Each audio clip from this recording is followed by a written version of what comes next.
Halo, selamat pagi Sobat ProfMed. Jumpa lagi di acara ProfMed Talk ke-7. Pagi ini bersama saya Amelia dari Pusat Kedokteran Tropis dan kita ditemani oleh narasumber hits kita, Dr. Riris Andona Ahmad atau kita supaya akrab panggilnya Pak Doni. Beliau merupakan epidemiolog dari FKKMK UGM.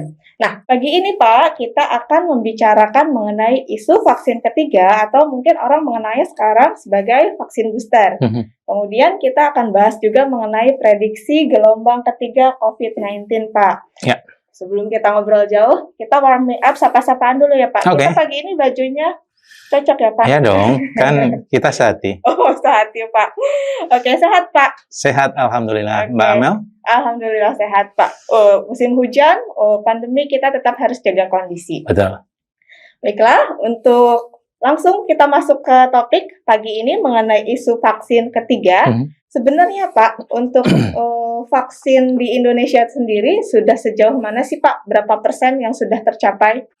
Angka pastinya saya tidak terlalu ingat ya, tetapi bulan yang lalu sudah di-appreciate karena kita sudah melampaui angka 100 juta untuk dosis pertama. Jadi itu pencapaian yang tidak banyak negara sudah mencapainya. Jadi kita perlu appreciate pada pemerintah. Tapi kalau dosis kedua lebih sedikit lagi, hanya saja memang kalau saya lihat pemerintah berusaha mengejar coverage vaksinnya dengan sangat cepat. Oke, berarti sudah cukup baik. Itu sudah masuk target pemerintah Indonesia sendiri? Belum, karena targetnya itu sekitar 200 sekian juta. Karena penduduk kita itu 270 juta. Ya. Dan kalau dulu angka kebutuhan untuk kita hitungan coverage-nya itu sekitar 70% populasi. Sekarang dengan adanya varian Delta, itu kebutuhannya seharusnya naik jadi 85%. Orang punya imunitas. Oke, berarti sebenarnya pencapaiannya sudah cukup baik ya Pak ya? Sebagai sebuah capaian bagus, karena itu tadi bahwa di tengah perlombaan untuk mencari vaksin, seluruh dunia kan mencari vaksin toh, kita bisa mendapatkan coverage segitu sudah sangat bagus. Ya, dengan target yang sudah cukup bagus itu sendiri, apakah memang herd immunity sudah tercapai? Atau mungkin kita ngomong dulu deh Pak, sebenarnya herd immunity itu seperti apa sih Pak? Memperhitungkan atau... ya. Herd immunity itu begini, misalnya kalau orang sakit itu kan ada waktunya toh. Ya. Kemudian dalam waktu orang sakit yang penyakit menular itu tidak seluruhnya itu merupakan masa penularan. Ada yang seperti itu, ada yang tidak. Nah, kalau untuk COVID-19 ini durasi infeksiusnya, maksudnya masa penularannya itu sekitar 10 hari. Nah, kalau selama 10 hari itu orang yang sedang dalam masa penularan itu ketemu orang, dan orang yang ditemui itu tidak punya kekebalan, tentu dia akan tertular, kemungkinan besar. Nah, bayangkan kalau dalam waktu 10 hari, setiap orang yang ditemui itu sudah punya kekebalan. Tentu dia akan kesulitan untuk mencari orang yang masih tidak punya kekebalan. Dan itu konsep herd immunity. Herd immunity itu di mana ada kekebalan dalam kelompok, karena sebagian besar orang sudah punya imunitas, sehingga orang yang membawa virus itu kesulitan mencari orang yang belum punya imunitas untuk ditulari. Dan karena tidak menemukan orang ditulari, maka penularan akan terhenti. Nah, kemudian dengan Indonesia kan mentargetkan ada 2 kali vaksin ya Pak untuk masyarakat umum. Kemudian dengan tadi target yang sudah tercapai 100 juta jiwa lebih yang sudah tervaksin, berarti Indonesia sudah bisa mencapai herd immunity? Nah, itu perkara yang lain lagi. Kalau secara konseptual kan tadi, kalau kita bisa mencapai 85% orang itu punya imunitas ya, maka herd immunity kemungkinan terbentuk. Problemnya adalah kalau yang disebut 85% itu punya imunitas. Jadi kalau kita harus memvaksin, vaksinnya itu harus 100% itu memberikan imunitas. Berarti harus semuanya ya? Bukan, artinya kalau kita tahu kan misalnya Sinovac, itu kan efikasinya 65%. Artinya dia hanya memproteksi, memberikan kekebalan dari penularan itu 65%. Jadi kalau kita berikan pada misalnya 85% penduduk Indonesia, yaitu target cakupannya, berarti yang punya kekebalan itu kurang dari 85%. 65% dari 85%-nya. Oke? Sehingga memang kalau kita hanya memberikan 85% saja, itu herd immunity tidak tercapai. Ya toh?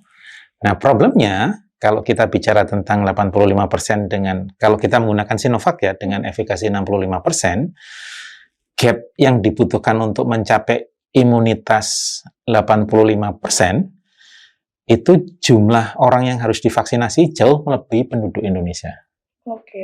Jadi dari sisi hitung-hitungan sendiri saja, itu sulit untuk mencapai herd immunity.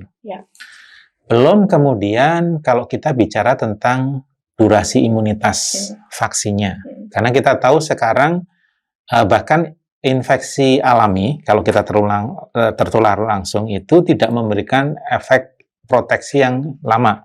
Kan kita sudah sekarang banyak mendengar orang terinfeksi ulang toh, dalam waktu berapa bulan.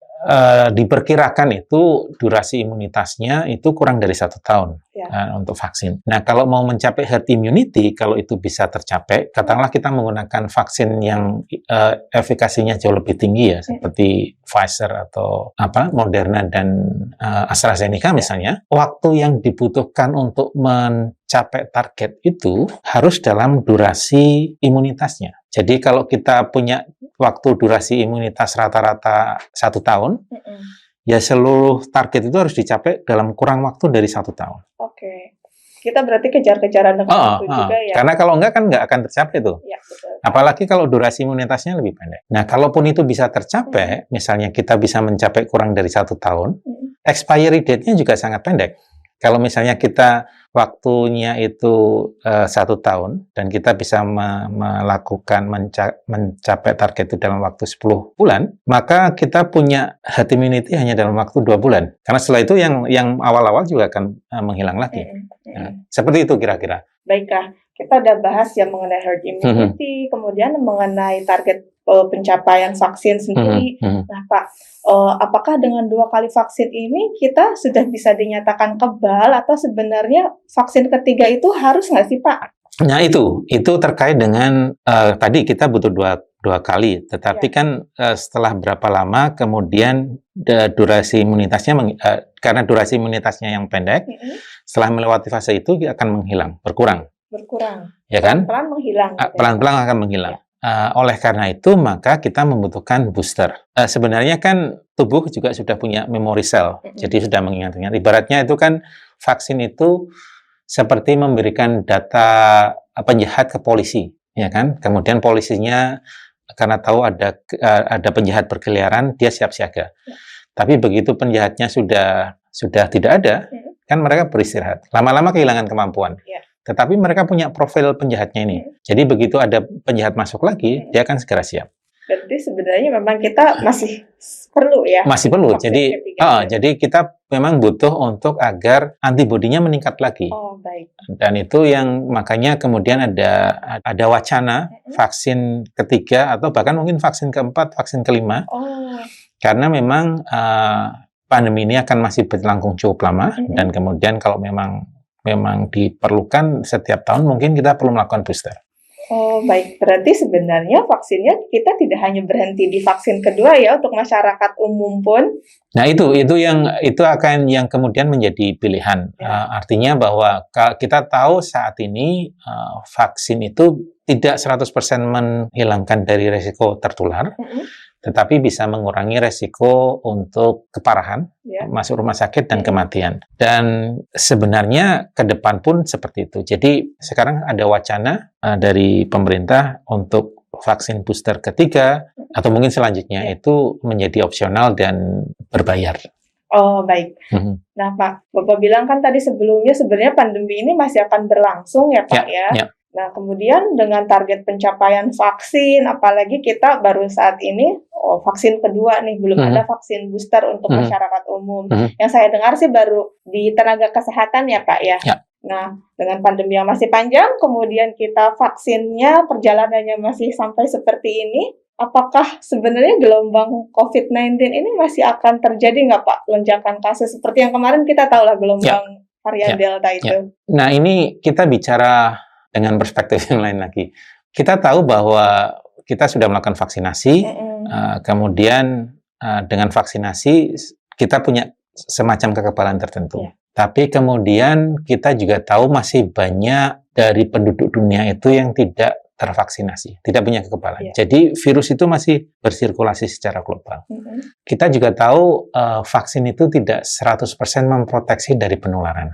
Jadi ketika nantinya semuanya itu dijadikan satu, ngumpul jadi satu, ada sebagian orang sudah turun kekebalannya, kemudian ada mobilitas, karena begitu penularan itu kita kendalikan, kan kemudian orang juga seharusnya diperbolehkan untuk lebih longgar beraktivitas. Nah, kalau longgar beraktivitas, resiko penularan akan semakin meningkat. Betul. Nah, dengan demikian, maka ketika kita masih punya banyak bahan bakar, kemudian apinya masih ada, terus kita membiarkan anginnya bertiup, sebuah keniscayaan itu nyalanya akan membesar lagi. Berarti gelombang ketiga ini bisa saja terjadi sebenarnya ya Pak? Kalau saya bilang keniscayaan. Oh, pasti? Pasti. Oke. Problemnya itu adalah kapan dan seberapa besar. Oke, berarti kapannya kita tidak tahu? Kapannya kita tidak tahu atau bisa kita mitigasi justru. Oke, berarti resiko atau situasi seperti apa sih Pak yang bisa menyebabkan gelombang ketiga ini terjadi?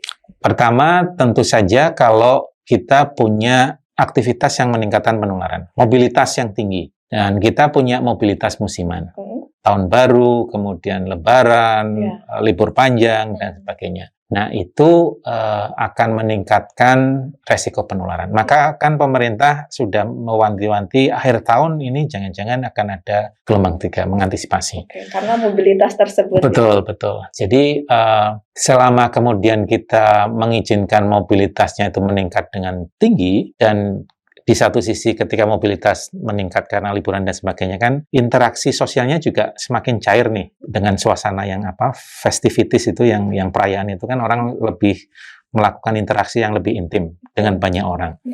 Nah, itu akan memfasilitasi penularan. Nah, kalau itu terjadi dan kita tidak memitigasinya, gelombang ketiga akan terjadi pada saat itu.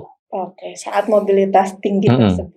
Dan kemudian kita tidak proper dalam melakukan prokes dan sebagainya. Tapi kalau kita bisa memitigasi itu dengan baik, mungkin gelombang 3-nya hanya kecil sekali. Jadi bahwa akan ada gelombang berikutnya itu sebuah keniscayaan, tetapi seberapa besar dan kapan, itu sesuatu yang tidak bisa dipastikan, tetapi bisa kita mitigasikan. Oke, berarti bisa terjadi, tapi kemudian kapan dan seberapa parahnya yang kita... Juga tergantung kita. Oke. Nah, yang mungkin tidak tergantung kita adalah kalau ada varian baru. Tapi varian baru pun itu sebenarnya karena ulah kita. Karena varian baru itu kan akibat mutasi.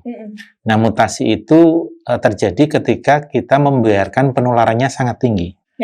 Jadi kalau semakin kita tidak mengendalikan penularan, semakin muncul kemungkinan banyak varian, maka pada satu titik tertentu bisa jadi ada varian yang bisa jauh lebih parah, yang akan bisa menyebar dengan cepat. Ya, kemudian tadi kita berbicara mitigasi. Sebenarnya antisipasi atau strategi yang bisa kita lakukan untuk supaya gelombang ketiga ini yang mungkin saja bisa terjadi ini, nggak sebegitu parahnya Pak? Kita sudah tahu bahwa mobilitas tinggi itu akan, dan juga interaksi sosial yang cair itu akan meningkatkan penularan. Kemudian kita juga tahu kalau tidak punya imunitas itu juga akan lebih mudah tertular. Maka yang pertama meningkatkan coverage vaksinasinya. Itu hal yang bisa kita lakukan. Yang kedua juga pada sisi pemerintah kan mulai mengatur kebijakan cuti bersama, libur bersama, atau kemudian memundurkan waktu cutinya agar tidak menjadi berurutan dan panjang. Kemudian melakukan berbagai macam pengelolaan mobilitas. Itu tujuannya agar mungkin tetap ada peningkatan mobilitas, tetapi tidak setinggi kalau tidak terjadi pandemi.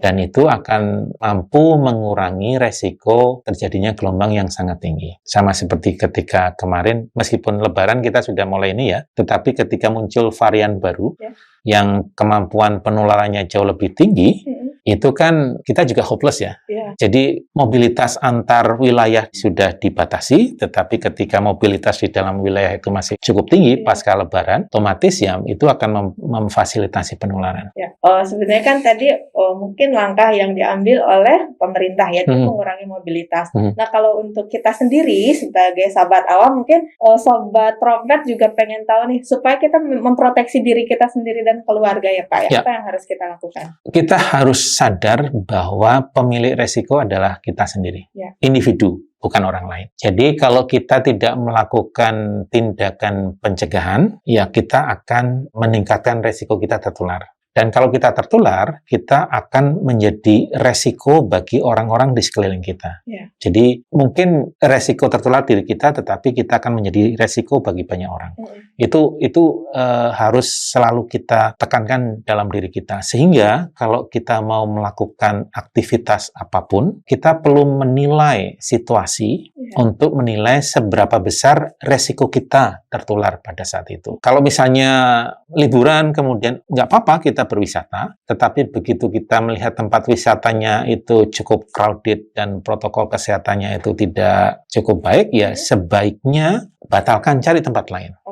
Kalau kita mau ke mall, kemudian kita tahu bahwa mallnya cukup ramai, cari tempat lain. Atau kita pastikan bahwa memang cari yang lebih sepi, dan kita tetap pastikan kita memakai masker, menjaga jarak, selalu mencuci tangan. Berarti apakah 5M masih berlaku, Pak? Nah, kalau penularannya masih terkendali, itu kita pakai 3M. Oh, 3M. Karena 3M kan masker, menjaga jarak, mencuci tangan. Tapi begitu penularannya tidak terkendali, kan ada PPKM dan sebagainya, jadi tambah 2M, menghindari kerumunan dan mengurangi mobilitas. Ibaratnya itu 3M itu seperti payung. Kalau hujan kita pakai payung agar kita tetap bisa beraktivitas, tetapi tidak kebasahan. Tetapi begitu hujannya turun dengan lebat, hujan badai, pakai payung tidak cukup. Kita harus tinggal di rumah, ya toh?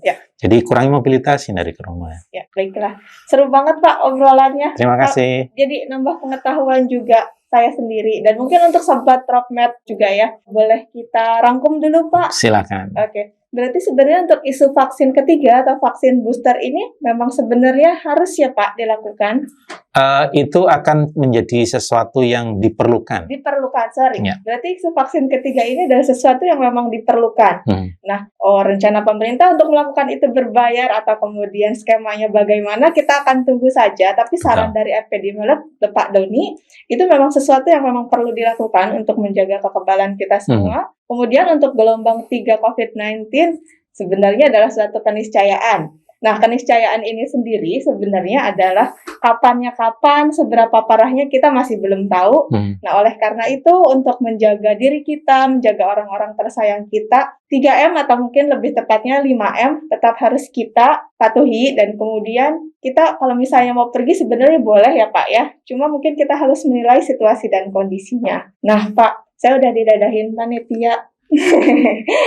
Karena waktunya memang sangat terbatas untuk Tropmed Talk ke-7 kali ini. Terima kasih banyak sekali atas waktunya, Bapak sudah meluangkan waktu di sela-sela kesibukan Bapak. Kita akan kembali di Tropmed Talk berikutnya dengan tema lainnya yang pastinya akan lebih menarik. Terima kasih atas atensi Sobat Tropmed semua. Selamat pagi. Selamat pagi Sobat Tropmed.